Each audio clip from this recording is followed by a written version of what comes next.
আর এই মরুভূমির মধ্যে পলাই রয়েছে কি করবো দেখেন না আপনারা সামনে ঘুরতে রয়েছি না এটাই তাই অনেক লক্ষ্য করছি মানে আমি ওদিক দিয়ে আমরা মানে একটু দূরে যাওয়ার ওই যে অভিযান মানে চলতেছে তো ভাই। লোকে দেখা যাচ্ছে তো আমি ভাবলাম যে যাই। আসসালামু আলাইকুম আমার কলেজের ভাই বোন ও বন্ধুরা, তো আজ চলে আসলাম মরুভূমিতে। আজকে দিনটা ইচ্ছাকৃত ভাবে না, এখানে সৌদি আরবের পরিস্থিতি খুব খারাপ যাচ্ছে। আহ পুলিশে অনেক ধরপাকড় হচ্ছে, তো তাই আমরা চলে আসলাম। তো আসার পরে এখানে আমরা অবস্থান নেওয়াকালীন মানে একটা জিনিস দেখলাম যে একটা মানুষ ওখানে আছে, মানে শুয়ে আছে। তার মানে পুলিশের থেকে গা ঢাকা দিয়েছে, হয়তো তার আকামা না আসল বিষয় হতে পারে।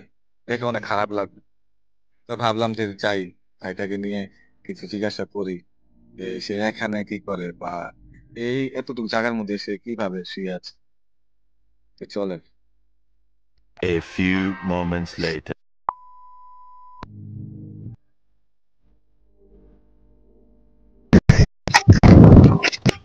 তো দর্শক দেখেন জায়গাটা কেমনই, এখানে মানে বোট রেখে দিছি ইয়ার পাথরের, সে মানে মাঝখানে ছোট্ট একটা জায়গায় সে বসে আছে।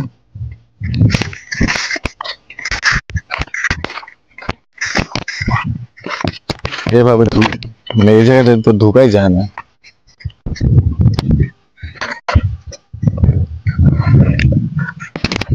আচ্ছা, আসসালামু আলাইকুম।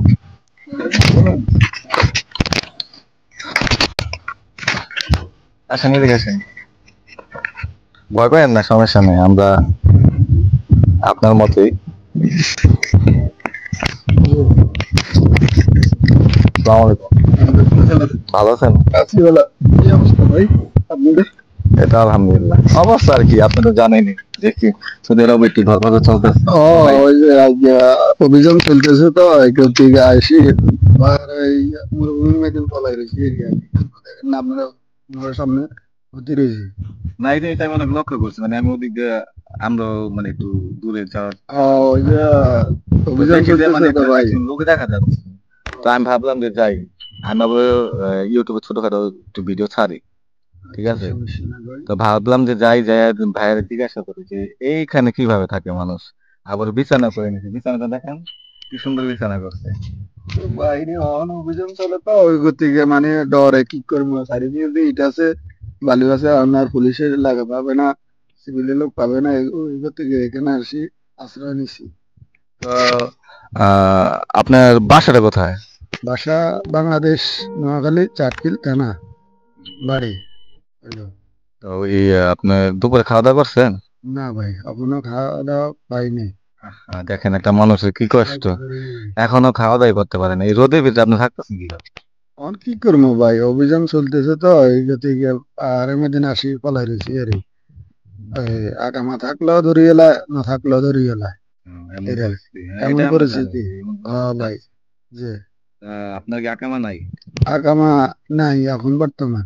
বর্তমান নাই, বিদেশে আছেন কত বছর? আজ 11 বছর ধরা।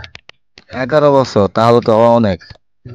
11 বছর আপনার কি হ্যাঁ আলহামদুলিল্লাহ কিছু কিছু করছি আর কিছু কিছু করতে পারিনি ভাই চলে যাবো গা দেশ থাকবো না দেশে চলে তখন। যাবেন? হ্যাঁ ভাই আর এই যে বহু বছরে রয়েছি সৌদি আরব আল্লাহ রাখছে। এই 11 বছর আছেন, আকামা করেন না কত বছর ধরে? আগামা জিয়া 4 5 বছর তাই নাই। 5 বছর ধরে নাই? তো আকামাটা করেন না কেন? আকামা তো এখানে অনেক জরুরি। জরুরি ঠিক আছে ভাই টাকা পয়সা মিলিতে পারছি না বুঝছেন নি ভাই টাকা পয়সা মানে যে বেতন পাই এই বেতন কি খাবো না কামা দিব না দেশে বাল বাচ্চারা পাঠাবো ছেলে মেয়ে স্কুলে পড়ে পরিবার আছে শ্বশুর বাড়ি আছে সবাই রেনি থাকে বিদেশ মনে করে আসলে টাকা কিন্তু আসলে কি যে কষ্ট কি যে ইয়া করে বিদেশ আইলে সে যে আসে সে বুঝে কি কষ্ট জন্মদিন আছে ভাই বলার মতন না বলে শেষ করতে পারবো না দুই একদিন। যাই হোক, ওটা নিয়ে কষ্ট করেন না, আমরা পুরুষ মানুষ এমনই ভাই। আমরা পুরুষ মানুষ মানে কাজ করে খেতে হবে, কষ্ট করতে হবে। ইসের মধ্যে না সে পলাই রয়েছি আর দেখেন এই পুরুষ মানুষের কষ্ট দেখেন, ভাই বোনের দেখেন কিভাবে কি জায়গার মধ্যে সে মানে অবস্থা নিচ্ছে। টিস্যু আছে। একটা বিছনা, একটা বালিশ মানে পুরাতন ময়লা দিয়ে ভরা, সেই বালিশের সাথে মানে সে শুয়ে আছে।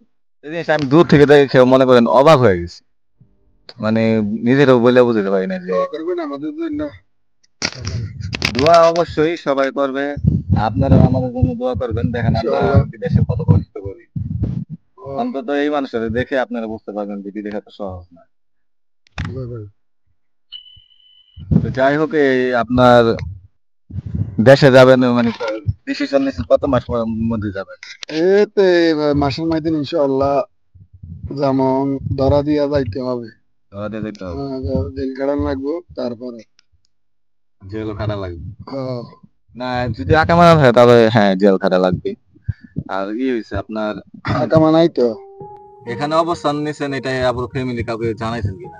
না না, এটা তো জানে আমরা খুব টাকা রুজি করতেছি, টাকা আনন্দ করতেছি, এটা তো এটাই বুঝে। কিন্তু কি যে কষ্ট এটা প্রবাসালারাই বুঝে, এক ভাই আর এক ভাইয়ের দুঃখ বুঝে। আমি ভাইকে জিজ্ঞাসা করলাম যে এখানে আছে সে ফ্যামিলি কে জানাইছে কিনা যে এইভাবে এত কষ্ট করে।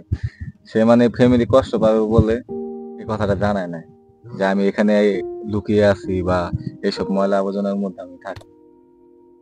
আর বলার কিছু নাই ভাই, আপনার এত কষ্ট দেখে মনটা ভরে গেল ভাই। ও ভাই, আর আমি ছোট্ট একটা মেসেজ দিতে চাই আপনাদের কাছে, যাদের প্রবাসী ভাই বোন ভাইয়েরা আছে বা বাবা আছে, যে আপনারা মনে করেন যে বিদেশ থেকে মাস গেলে টাকা পাঠায় দেয়, তো এই যে দেখেন টাকা, এই টাকা ইনকাম করে যেভাবে দেখেন, আপনারাই দেখেন, বলার কিছু নাই।